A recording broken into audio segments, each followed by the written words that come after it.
Today I've met with this guy. There is a guy who is a professional player. I met with him. Apart from being a professional player, he is also dealing with agriculture in a village. He is raising pigs or swine. He is keeping pigs. Okay. You know, as a young boy, normally you have a lot of dreams.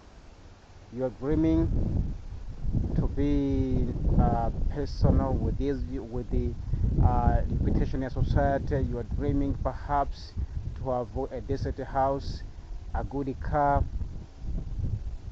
And as you know, being a player in a country like Tanzania, and if you are signed by a small club, actually it's very difficult to reach your dreams. So this guy whom I'm talking about also decided to deal with other stuff. He is now busy raising pigs, keeping pigs in the middle of the village, quite in a remote area. I think we have to go and see what this guy is doing.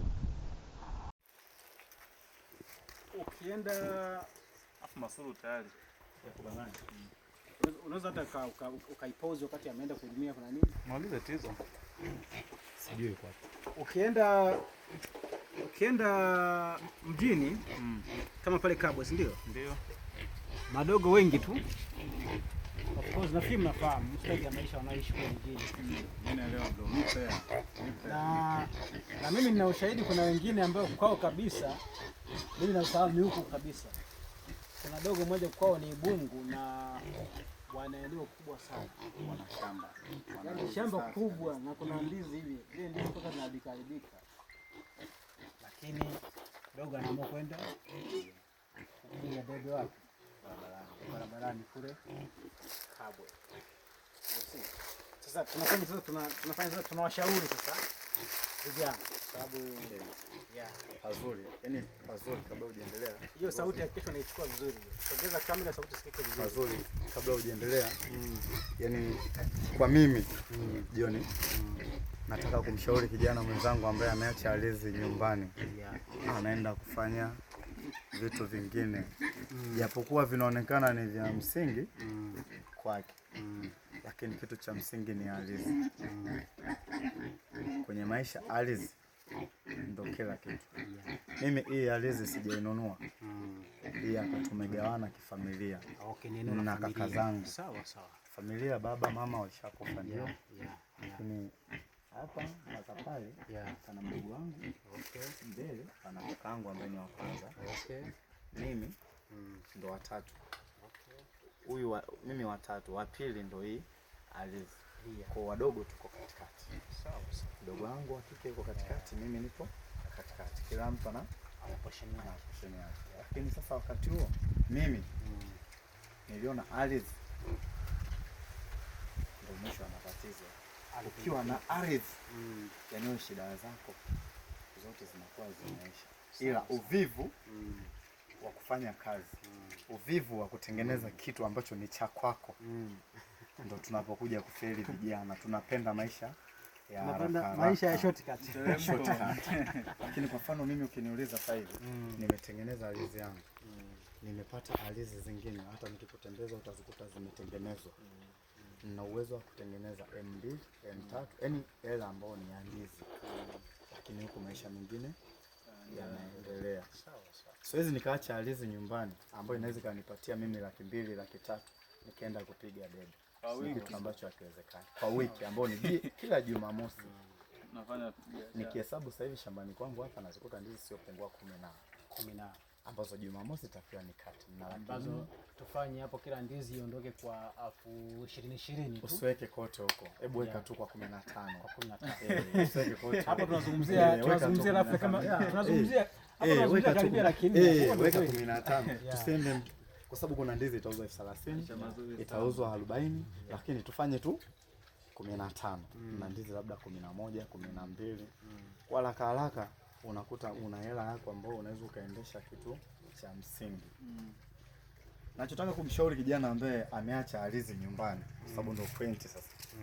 Ambaye ameacha ardhi nyumbani, ajitahidi kukaa na kutuliza akili. Akienda kulala, apige hesabu ya hela zile anazopata kwa siku na matumizi yake, alafu pia aje apige hesabu ya ardhi yake anapokuwa anatengeneza hela ambayo ni ya kwake sasa. Sio ile ya kuongozwa na mtu. Yaani ile unatengeneza wewe hapo 100,000 unaiweka mfukoni. Alafu unategemea kutengeneza kwa wiki lingine tena ya kwako nyingine. Alafu piga hesabu na ile unaopata kwenye debe na matumizi. Kwa mfano mimi hapa sina majukumu machache, watoto wanasoma primary. Kutoka shule ya msingi. Lakini pia nikilala lazima nijiulize kwenye hatua ambayo mimi nipo, watoto wakifika form 1 wanavyoanza sekondari, naweza nikaakilia hayo. Nikiona nimekumbuka hapo, lazima nirudi kufanya kazi tena. Sawa. Sehemu ambayo nilikuwa nazembea itakiwa nikilie pawe sahihi. Kama nilikuwa nafuga kidogo niongeze kufuga. Kama nilikuwa nalima kidogo niongeze kulima. Kwa ushauri tu kijana yote ambaye atanisikia sehemu yote ile alipo, ambaye hana ardhi nyumbani, yaani ana ardhi iko nyumbani, kwa ushauri wangu arudi akajipange upya. Aache na hizi tamaa haziwezi kutengeneza kitu chochote. Haziwezi kutengeneza kitu chochote. Yaani hicho nakataa kabisa. Mi player, nacheza mpira. Mwanza yangu, Iringa yangu, Dodoma yangu, Njombe, Makambako, Yela, Ileje, napiga hela zile 40, 30, 20. Kuna ndondo za karibu 10,000, 15. Napiga zote, yani zote.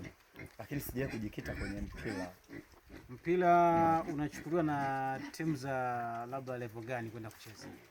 Hapa nilipo nimecheza Mbeya City. Mbeya City umecheza? Nimecheza Prison. Mbeya City umecheza mwaka gani? Kama 2 sasa. Miaka 2 iliyopita. Na ulikuwa first 11 kabisa? Sentafu mimi namaliza nacheza namba 5. Jina nani? Kwa sababu wachezaji wa Mbeya City. John Dickson. Hilo jina sio kweli. Mimi player ndio. Hata wakija huko Prison tunapiga matizi. Hii inaweza kuwa title wa video. John Dickson nakuja nacheza nao huko. Wakija kambi lao lipo huko. Kucheza magereza huko nacheza nao safi kabisa. Lakini pia tukiachana na hizi timu kubwa sana, kuna timu ambazo nashiriki Mbeya pia.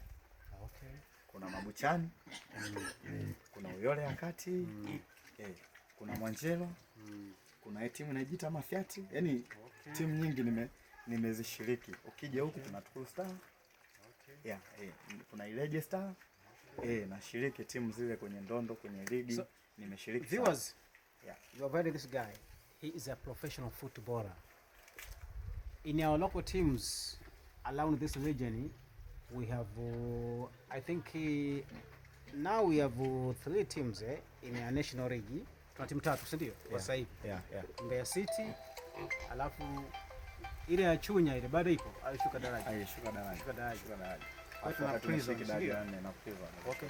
This guy is a professional footballer, but look, he has chosen to live in a countryside and practice agriculture. He is a professional footballer. He has played for a national premium league team, that is Mbeya City. But he is in a village doing agriculture, raising pigs here, and his life is kicking on. I think I have to congratulate this guy, and perhaps viewers, you can learn something from this guy. That be multisectoral. Don't depend on one stuff. Be multisectoral. Apart from being a professional footballer, but we are now with him here around this village, quite a remote area, doing agricultural stuff. Look at the way he's dressed. Perhaps you can despise him, but he's making a lot of money. You told us, I think you have heard throughout the interview, he's earning a lot of money. He has bought properties, land, which is a good asset. I see. I congratulate this guy. And even for other youths who have a tendency of learning in two big cities in urban areas, Dar es Salaam, Mbeya, Arusha, please come back to your villages. Come back to your parents. If you have got a family land like this one, come practice agriculture. Life will keep on. So let us appreciate this man. In the comment section, please drop your comment. Give an advice to this man. His name is Dickson. John Dickson. Jamani, kwa wale wapenzi wa mpira nafikiri jina mmekuwa mkilisikia sana la John Dickson. Jina hilo mmekuwa mkilisikia sana. Ni huyu hapa. Lakini sasa tupo kijijini huku, kilimo kinaendelea katikati ya migomba huku. Na ufugaji tumechona na nguruwe hapa. Hebu waoneshe migomba ya kwanza tuwaone migomba. Watu waone migomba. Chukua migomba yote kote. Zurura wote huko mdomo wangu. Chukua migomba. Chukua moto na mbili. Huko mtoni, wewe chukua huko mtoni tena nitachukulia hii video. Malizia huko kija hapa. Wala haina shida, uje uchukue picha ya pamoja hapa. Hiyo video itakuwa imeishia hapo. Sasa unajua mwanzo bwana sana. Unajua